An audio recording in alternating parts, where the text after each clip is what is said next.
نحمده ونصلي على رسوله الكريم أما بعد فأعوذ بالله من الشيطان الرجيم بسم الله الرحمن الرحيم إنا أعطيناك الكوثر فصل لربك وانحر إن شانئك هو الأبتر صدق الله العظيم قال النبي صلى الله عليه وسلم ضحوا فإنها سنة أبيكم إبراهيم عليه الصلاة والسلام۔ محترم بزرگوں اور عزیز بھائیوں، قرآن کریم کی بڑی مشہور صورت جو سب سے چھوٹی صورت ہے میں نے آپ کے سامنے پڑھی ہے۔ اس میں اللہ رب العزت حضور صلی اللہ علیہ وسلم کو ایڈریس کر کے یہ کہہ رہا ہے کہ اے پیغمبر، ہم نے آپ کو قیامت کے دن حوض کوثر عطا کر دیا ہے کہ قیامت کا دن ہوگا تو آپ حوض کوثر آپ کو ملے گا۔ آپ اپنی امتیوں کو جو نیک ہوں گے، صالح ہوں گے، آپ کے فرمانبردار ہوں گے، آپ وہاں سے ان کو پانی پلائیں گے، یہ حوض کوثر۔ فصلی لربک وانحر، ہم نے آپ کو اتنی بڑی نعمت دی ہے تو آپ اپنے رب کے لیے عبادت کیجیے، نماز پڑھیے، وانحر اور قربانی کیجیے۔ اور یہ بھی سن لیجئے ان شانئک هو الابتر، کہ وہ آپ کا جو دشمن ہے، جو آپ کو یہ کہتا ہے کہ محمد صلی اللہ علیہ وسلم کی نسل کٹ گئی، ان کی نسل نہیں چلی، کہ آپ دیکھنا کہ وہی نسل کٹا بن جائے گا، یعنی اس کی نسل ہم کاٹ کر رکھ دیں گے، اس کی نسل وہیں کے وہیں پر ختم کر دیں گے۔ اس آیت کا مطلب تھوڑا تفصیلی ہے، میں اس میں نہیں جانا چاہتا۔ یہاں پر جو غور کرنے کی بات ہے کہ اس میں یہ کہا گیا ہے کہ نماز پڑھیے جو بدن والی عبادت، ونحر اور اپنے مال کی یعنی اپنے جانوروں کی قربانی دیجیے جو مال والی عبادت ہے۔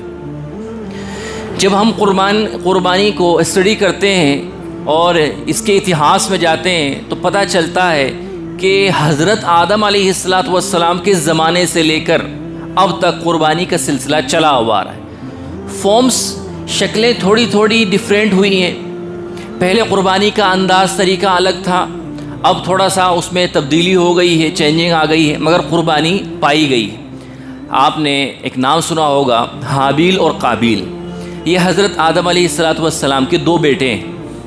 ان میں کسی بات پہ کچھ اختلاف ہوا تو حضرت آدم نے ان کو کہا کہ تم اللہ کے سامنے پیش کرو، جس کے بھی پیشکش اللہ قبول کر لے گا اس کے حق میں فیصلہ کر دیا جائے گا۔ تو ایک نے حابیل نے جو ہے ایک دمبا، ایک جانور پیش کیا، آسمان سے ایک آگ آئی اور اس کو جلا کر ختم کر دیا۔ اور قابیل نے گیہوں کا ایک ذخیرہ، گیہوں کے دانوں کا ایک ذخیرہ پیش کیا، وہ اللہ کے یہاں دربار میں قبول نہیں ہوئی۔ تو بتانا یہ ہے کہ قربانی کا سلسلہ وہاں سے چلتا ہوا آ رہا ہے۔ اس زمانے میں، حضرت آدم کے زمانے میں، قربانی کا طریقہ یہ تھا کہ جس کو قربانی کرنی ہوتی تھی وہ ایک مخصوص، ایک اسپیشل پلیس پر جاتا تھا، اپنی قربانی کو وہاں رکھ دیتا تھا۔ اپنا گوشت وغیرہ ہے، یہ جانور وغیرہ ہے، جو بھی اس کو پیش کرنا ہے وہاں پر رکھ دیتا تھا۔ تو آسمان سے ایک آگ آتی تھی، آسمان سے آگ آتی اور اس قربانی کے جانور کو جلا کر وہیں پر ختم کر دیتی تھی، یہ جلا کر اپنے ساتھ ہی اٹھا کر لے جاتی تھی۔ یہ اس زمانے میں قربانی کا طریقہ تھا، جو سب سے پہلا طریقہ ہے۔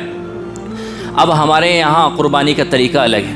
اب آپ ذرا سوچیں کہ قربانی کا جو طریقہ حضرت آدم علیہ السلام کے زمانے میں تھا، قربانی تو کرنی پڑ رہی ہے، ایک آدمی قربانی پیش کر رہا ہے، مگر وہ قربانی اس کے کچھ کام نہیں آ رہی، یعنی اس کو ثواب تو مل رہا ہے، اللہ تعالیٰ کا حکم ہے، اس نے پیش کیا، اس کو ثواب مل گیا، مگر وہ اس سے فائدہ اٹھائے ایسا نہیں ہوتا تھا۔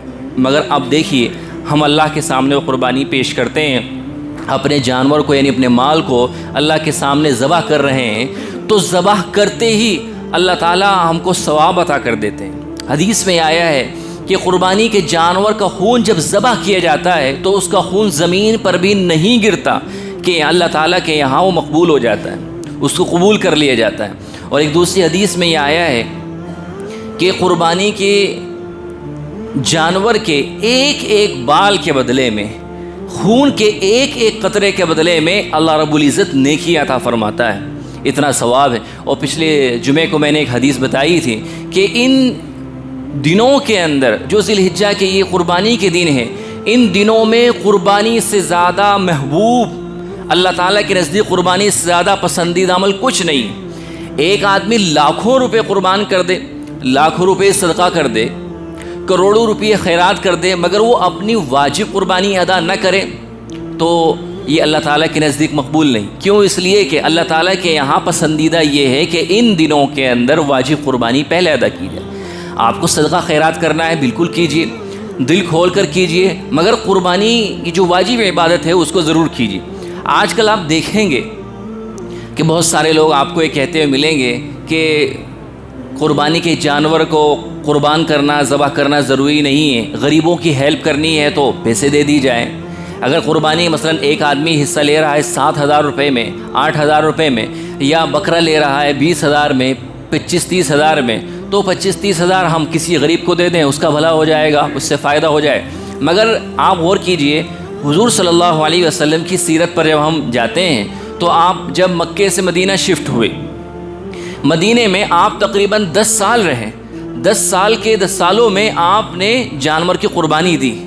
آپ بھی جو ہے دوسری چیز صدقہ کر سکتے تھے، جو اس وقت کرنسی چلتی تھی، درہم دینار جو بھی چلتے ہوں گے آپ وہ کر سکتے تھے، لیکن نہیں، حضور صلی اللہ علیہ وسلم نے قربانی کے جانور کو ذبح کیا ہے، اس کو اللہ رب العزت کے سامنے پیش کیا ہے۔ تو اس سے یہ پتہ چلا کہ جو بھی مسلمان ہے، جو اللہ اور اس کے رسول پر ایمان رکھتا ہے، تو وہ تو حضور کو اپنا آئیڈیل سمجھے گا، حضور صلی اللہ علیہ وسلم کو اور آپ کے عمل کو اپنے لیے ماڈل سمجھے گا اور اس پر ایمان لائے گا۔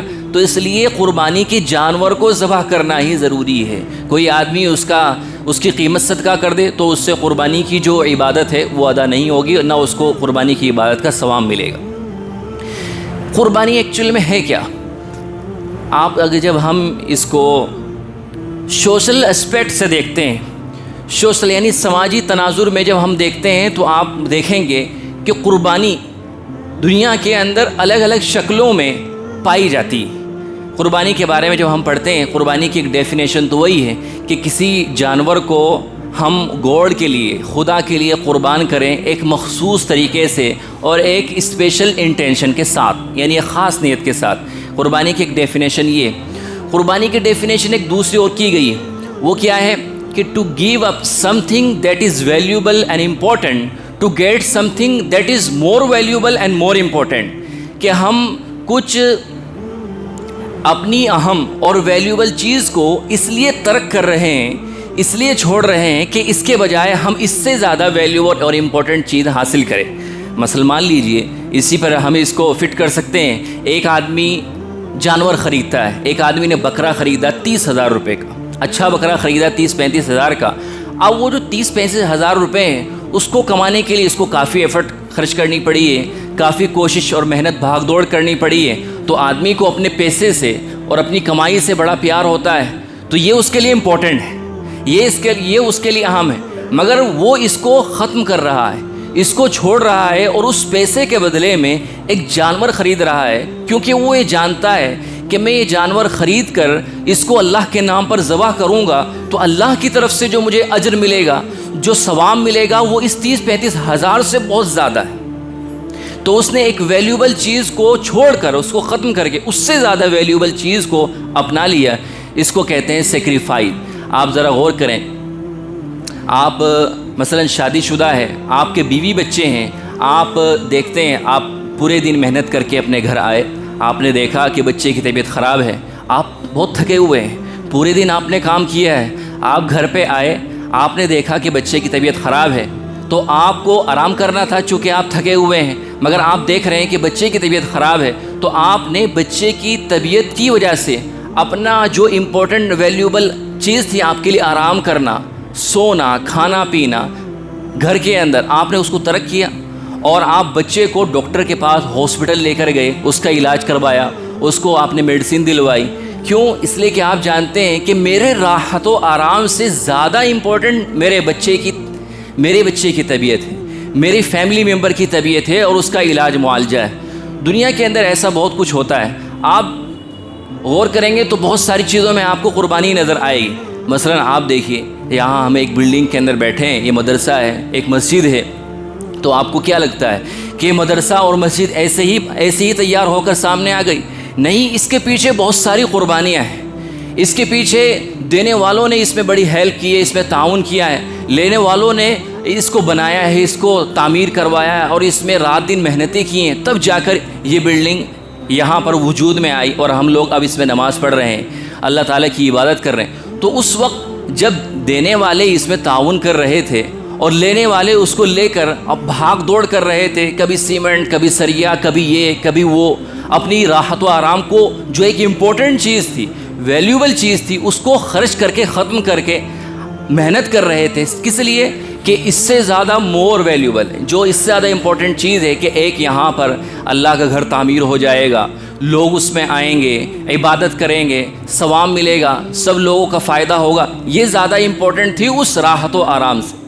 تو یہ قربانی کا جو کانسیپٹ ہے، یہ صرف آپ اس کو اس نظریے سے نہ دیکھیے، آپ اس کو صرف اس نظریے سے نہ دیکھیں کہ ایک جانور کو قربان کیا جا رہا ہے۔ دنیا کے اندر بہت ساری چیزیں انسان کو اپنی لائف کے اندر سیکریفائز کرنی ہوتی ہے کہ میں اس چیز کو سیکریفائز آج کروں گا تو اس کے بدلے میں مجھے اس سے زیادہ ویلیوبل اور امپورٹنٹ چیز مل جائے گی۔ تو یہ قربانی کا ایک سماجی یعنی سوشل اسپیکٹ ہے جس کو ہم شاید دیکھتے نہیں ہیں۔ دنیا کی بہت ساری چیزوں کے اندر ہمیں قربانی نظر آتی ہے۔ اب میں آپ کو ایک بات بتاتا ہوں کہ جب بقرعید کا موقع آتا ہے تو ہم ہندوستان کے اندر رہتے ہیں، تو آپ دیکھیں کہ ہندوستان میں ہر سال ایک بحث چھڑ جاتی ہے کہ بقرعید آ رہی ہے، لاکھوں جانوروں کو ذبح کر دیا جائے گا، کاٹ دیا جائے گا۔ یہ کیسے لوگ ہیں؟ یہ جانوروں پر رحم نہیں کھاتے ہیں، ترس نہیں کھاتے ہیں اور جانوروں کو قتل کر دیتے ہیں اور کاٹ کر ان کو کھا جاتے ہیں۔ پہلی بات تو یہ ہے کہ جتنے بھی ڈیوائن ریلیجنز یعنی آسمانی مذہب ہیں، ان سب آسمانی مذہب کی کتابوں میں یہ بات کلیئر ہے کہ اللہ رب العزت نے، گوڈ نے، خدا نے جو تمہیں یہ جانور وغیرہ دیے ہیں جن سے تم فائدہ اٹھاتے ہو، تم ان کو اللہ کے نام پر، خدا کے نام پر کاٹ کر ان کو اپنے استعمال میں لا سکتے ہو۔ تمام مذاہب کے اندر یہ بات، یہاں تک کہ ہندوازم کی اگر آپ کتاب پڑھیں گے تو وہاں پر بھی آپ کو یہ بات ملے گی کہ جانوروں کو کاٹ کر کھایا جا سکتا ہے، وہ خدا نے انسانوں کے فائدے کے لیے بنائی ہے۔ قرآن میں بھی یہی بات کہی گئی ہے۔ اسلام نے یہ کانسیپٹ دیا، ان الدنیا خلقت لکم وانکم خلقتم للآخرہ، کہ یہ جو دنیا ہے، دنیا کے اندر یہ ساری چیزیں تم دیکھ رہے ہو، یہ دنیا اور اس دنیا کی ساری چیزیں تمہارے یعنی انسانوں کے فائدے کے لیے بنائی گئی۔ آپ ذرا دیکھیے جتنی بھی چیزیں، یہ پیڑ پودے ہیں، ہوا ہے، پانی ہے، آگ ہے، ان سب چیزوں سے ہم فائدہ اٹھاتے ہیں۔ یہاں تک کہ جانور ہیں، جانوروں کے دودھ سے ہم فائدہ اٹھاتے ہیں، جانوروں کے گوشت سے فائدہ اٹھاتے ہیں، جانوروں کی جو ہڈیاں نکلتی ہیں ان سے ہم فائدہ اٹھاتے ہیں، جانوروں کے جو چمڑے نکلتے ہیں ان سے ہم فائدہ اٹھاتے ہیں۔ اسی طرح سبزی کو ہم کھاتے ہیں اور فروٹس کو ہم کھاتے ہیں، ان سے فائدہ اٹھا رہے ہیں۔ فلاورز جو پھول ہوتے ہیں ان کی بہت ساری چیزیں، ان سے خوشبویں تیار کی جاتی ہیں، جڑی بوٹیاں بہت ساری پیدا ہوتی ہیں، ان سے دوائیاں تیار کی جاتی ہیں۔ یہاں تک کہ سانپ ہے، بچھو ہے جس کو ہم سوچتے ہیں کہ یہ تو تکلیف دہ ہے، یہ جانور ہے، یہاں تک کہ وہ بھی انسان کے فائدے کے لیے بنایا گیا۔ آپ جب اسٹڈی کریں گے، دیکھیں گے تو آپ کو پتہ چلے گا کہ سانپ کے زہر سے، بچھو کے زہر سے بہت ساری میڈیسن تیار کی جاتی ہیں، بہت سارے علاجوں کا حل اس کے اندر موجود ہے۔ سانپ کی فارمنگ کی جاتی ہے، ان کو پالا جاتا ہے اور ان کا زہر روزانہ نکالا جاتا ہے، پھر اس زہر کی وجہ سے بہت ساری میڈیسن تیار کی جاتی ہیں۔ آپ جانیں گے تو آپ کو حیرت ہوگی۔ تو آپ کو اس حدیث سے پتہ چلا کہ دنیا کے اندر جو بھی چیزیں ہیں وہ انسان کے فائدے کے لیے بنائی گئی۔ تو یہاں تک کہ اب سانپ آدمی سوچے گا کہ کیا فائدہ دے گا، تو کاٹ لیتا ہے، اس کے کاٹنے کی وجہ سے انسان مر جاتا ہے، اس سے بھلا کیا فائدہ ہوگا؟ مگر میں نے آپ کو بتایا، آپ جا کے اسٹڈی کریں، آپ یوٹیوب پہ ویڈیوز نکالیں تو آپ کو پتہ چلے گا کہ سانپ اور بچھو کے زہر سے بہت ساری چیزوں کا علاج کیا جاتا ہے۔ تو اسی طریقے سے یہ جو جانور ہیں جن کو اللہ تعالیٰ نے حلال کی کیٹیگری میں رکھا ہے، یہ بھی انسان کے فائدے کے لیے بنائے گئے۔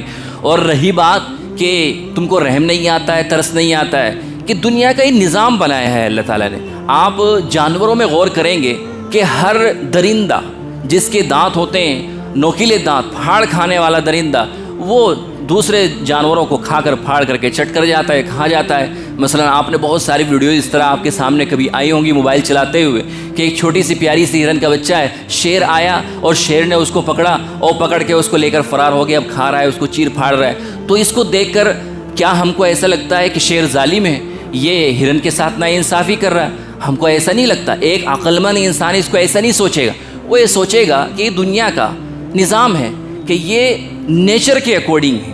یعنی اللہ تعالیٰ نے شیر کی خوراک یہ بنائی ہے کہ وہ ہرن کا، بکری کا اور اس طرح کی چیزوں کو شکار کرے گا اور کھا لے گا. سمندر کے اندر جو دریائے جانور ہوتے ہیں اس میں آپ دیکھیں گے کہ بڑی بڑی مچھلیاں ہوتی ہیں. بڑی مچھلیاں چھوٹی مچھلیوں کا شکار کر لیتی ہیں، وہ ان کو کھا جاتی ہیں. تو کیا ہم یہ سمجھیں کہ بڑی مچھلی چھوٹی مچھلی پر ظلم کر رہی ہے، یہ اس کو رحم نہیں آ رہا ہے؟ بلکہ ہم یہ جانتے ہیں کہ یہ سسٹم ہے، یہ نیچر کے اکارڈنگ ہے. اللہ تعالیٰ نے ایک نظام بنایا دنیا کا، اور اسی طرح جانوروں کا بھی ایک نظام ہے. یہ اس کی خوراک ہے، اس کو کھاتی. میں ایک بہت چھوٹی سی مثال دیتا ہوں آپ کو. آپ نے دیکھا ہوگا مکڑی ہوتی ہے، مکڑی. آپ نے کبھی دیکھا ہوگا کہ مکڑی کے منہ میں مکھی ہے اور وہ اس مکھی کو کاٹ کاٹ کر کھا رہی ہے. آپ نے بہت سی مرتبہ دیکھا ہوگا، ہم نے بھی دیکھا ہے. تو آپ اس کو دیکھ کر کیا سمجھتے ہیں کہ یہ بے رحم ہے، یہ جانور ظلم کر رہا ہے؟ نہیں، ہم کو پتہ ہے کہ بھئی یہ اس کی خوراک ہے، یہ اس کو کھائے گی اور اپنے پیٹ بھرے گی. تو یہ دنیا کا نظام ہے، اللہ تعالیٰ نے بنایا ہے. حدیث میں جو بات کہی گئی ہے کہ ان الدنیا خلقت لکم وانکم خلقتم للآخرہ، کہ دنیا، پوری دنیا کے اندر جو بھی کچھ ہے وہ الگ الگ اسپیکٹ سے، الگ الگ طریقے سے، الگ الگ شکل کے اندر انسانوں کے فائدے کے لیے بنائی گئی ہے. مگر یہاں پر دوسری بات کو کلیئر کیا گیا ہے کہ لوگوں تم یہ یاد رکھو وَإِنَّكُمْ خُلِقْتُمْ لِلْآخِرَةِ، تم دنیا کے لیے نہیں بنے ہو، تم آخرت کے لیے بنے ہو. تمہارا مقصد اور تمہارا جو لکشیہ ہونا چاہیے وہ آخرت ہونا چاہیے. تم آخرت کے لیے بنائے گئے ہو. آپ دوسرے انداز میں اگر اس پر غور کریں گے بقرعید پر، کہ جب بقرعید آتی ہے تو بقرعید میں کمپنیوں کا فائدہ نہیں ہوتا ہے.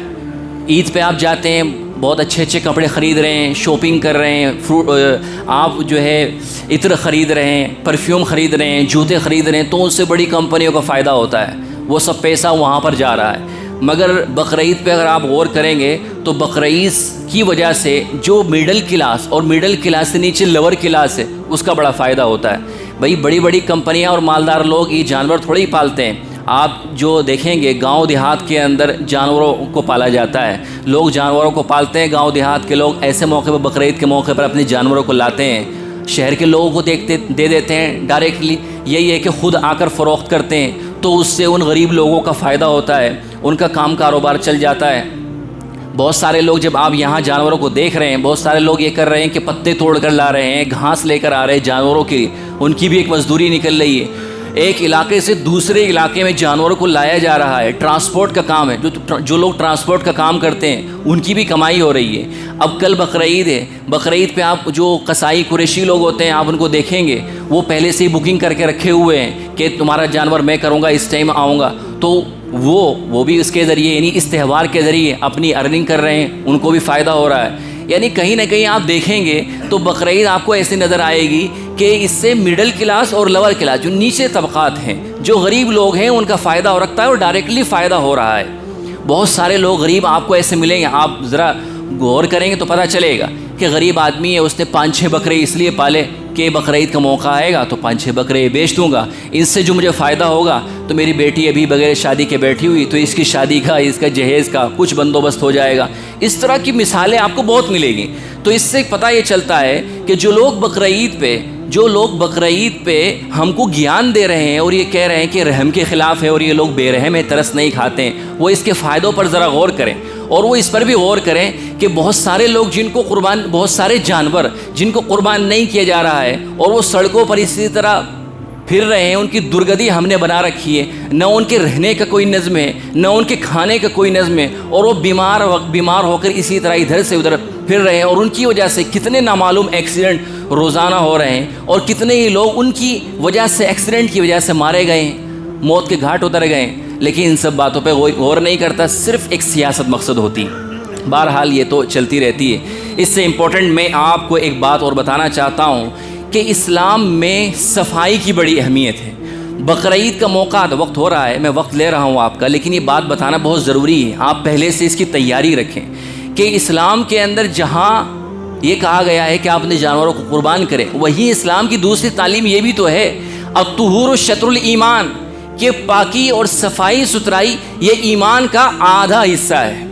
ایک آدمی قربانی تو کرے، جانور خرید کے لا رہا ہے، قربانی کر رہا ہے اور گوشت ووشت سب بنوا کر بانٹ رہا ہے، اپنے گھر میں رکھ رہا ہے، مگر اس نے جو اس کے علائشیں تھیں، جو اس کے فضلات تھے، جو اس کے پیٹے اور خون وغیرہ یہ سب دوسری چیزیں تھیں، یہ سب اس نے ایک صحیح جگہ پر نہیں پہنچایا، ویسے راستوں میں، گلیوں میں، محلوں کے کناروں پر اس کو ڈال دیا۔ یہ بہت بڑی غلطی ہے، یہ اتنی بڑی غلطی ہے کہ اس کی وجہ سے قربانی کے ثواب کے اندر بھی کمی آ سکتی کہ ہم نے قربانی اللہ تعالیٰ کی رضا کے لیے کی تھی، اس قربانی کی وجہ سے ہم محلے والوں کو، راستوں سے گزرنے والوں کو تکلیف دینے لگے، تو ہم نے ثواب کا کام کیا تھا ثواب حاصل کرنے کے لیے، مگر وہ ہمارے لیے گناہ کا باعث بن رہا ہے، تو یہ اچھی بات نہیں۔ ایک آدمی صفائی کا خیال نہ رکھے اور وہ اسی طریقے سے گندگی پھیلا دے گلیوں کے اندر، محلوں کے کناروں کے اوپر، تو اس کا تو ایمان ہی آدھا ہے۔ الطہور شطر الایمان، کے پاکی اور صفائی ستھرائی ایمان کا آدھا حصہ ہے، تو اس کا تو ایمان ہی آدھا ہو گیا ہے، وہ کیسے اپنے ایمان کو مکمل کرے گا؟ اس لیے میرے بھائیوں، اسلام کے اندر صفائی کی اتنی اہمیت آئی ہے کہ ایک حدیث اس میں آیا ہے، اسلام کے اندر یہ بات کہی گئی ہے کہ اسلام کی بنیاد صفائی پر ہے۔ اللہ تعالیٰ صاف ستھرا ہے، صاف ستھرے لوگوں کو پسند کرتا ہے، جو صفائی ستھرائی اپنی بھی رکھتے ہیں، گھر مال کی بھی رکھتے ہیں، گلی محلوں کی بھی رکھتے ہیں، اور اس میں یہ بھی بات کہی گئی ہے کہ اللہ تعالیٰ ایسے ہی لوگوں کو جنت کے اندر بھی داخل کرے گا کہ جو صفائی کا مزاج رکھتے ہیں۔ آپ ذرا غور کریں کہ ایک مسلمان جو 5 وقت کی نماز پڑھتا ہے، تو 5 وقت کی نماز پڑھنے کے لیے 5 مرتبہ وضو کرتا ہے۔ ایک آدمی کے کپڑے صاف ہیں، منہ صاف ہے، چہرہ بالکل صاف ہے، پیر صاف ہے، اس کی وضو نہیں ہے، مگر اس کو یہ حکم دیا جا رہا ہے کہ وضو کرو، تب جا کے تمہاری نماز صحیح ہوگی۔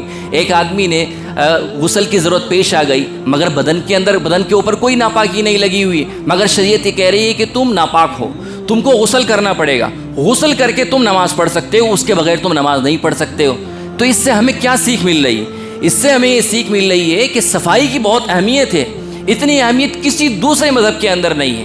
دوسرے مذہب کے اندر کیا آپ نے کبھی دیکھا ہے کہ لوگ جو ہے استنجا کر رہے ہیں، پیشاب کر رہے ہیں، اور پیشاب کرنے کے بعد وہ پانی سے صفائی کر رہے ہیں؟ ایسا ان کے نزدیک کوئی حکم نہیں ہے، کوئی کمپلسری چیز نہیں، مگر اسلام کے اندر یہ ہے کہ اگر آپ استنجا کرتے ہیں تو استنجا کے بعد پانی سے یا ڈھیلے سے صفائی ستھرائی کرنا یہ آپ کے ذمہ واجب ہے۔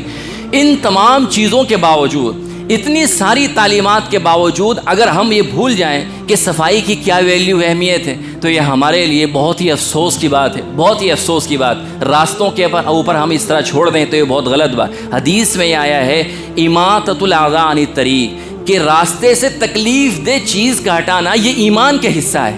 اگر کوئی آدمی راستے میں پڑی ہوئی کسی بھی تکلیف دہ چیز کو ہٹاتا ہے تو وہ اپنے ایمان کو مکمل کر رہا ہے۔ ایک آدمی ہٹائے تو کیا، وہ خود ڈال رہا ہے راستوں کے اندر، گلیوں کے محلوں کے کنارے پر، تو آپ یہ بتائیے وہ اپنا ایمان خراب کر رہا ہے نہیں کر رہا ہے؟ اس کا ایمان ضائع ہو رہا ہے، وہ اپنا ایمان خراب کر رہا ہے۔ اس لیے میرے بھائیوں، ہم سب کی یہ ذمہ داری ہے کہ ہم قربانی کے ساتھ ساتھ اس بات کا بھی ارینجمنٹ کریں کہ ہم جو قربانی کریں گے اس کے بعد جو قربانی کے فضلات ہوتے ہیں، گندگیاں ہوتی ہیں، ہم اس کو کہاں ڈالیں گے، کہاں کریں گے۔ ابھی یہاں پر یہ ایک پیپر آیا ہے، اس پیپر کے اندر یہ کہا گیا ہے کہ ڈائمنڈ فارم کے پاس ایک کیمپ یا ٹینٹ وغیرہ کچھ لگے گا گورنمنٹ کی طرف سے، MCD کی طرف سے، کہ وہاں پر جا کر اپنی جو قربانی کے فضلات، علائش گندگی وغیرہ ہوتی ہے وہاں جا کر ڈالی جا سکتی۔ گورنمنٹ کی طرف سے اس کا ارینجمنٹ کیا گیا ہے۔ اس لیے ہم سب کی ذمہ داری یہ ہے کہ ہم عقل مندی اور کامل مسلمان ہونے کا ثبوت دیں۔ اللہ رب العزت ہم سب کو عمل کی توفیق عطا فرمائے۔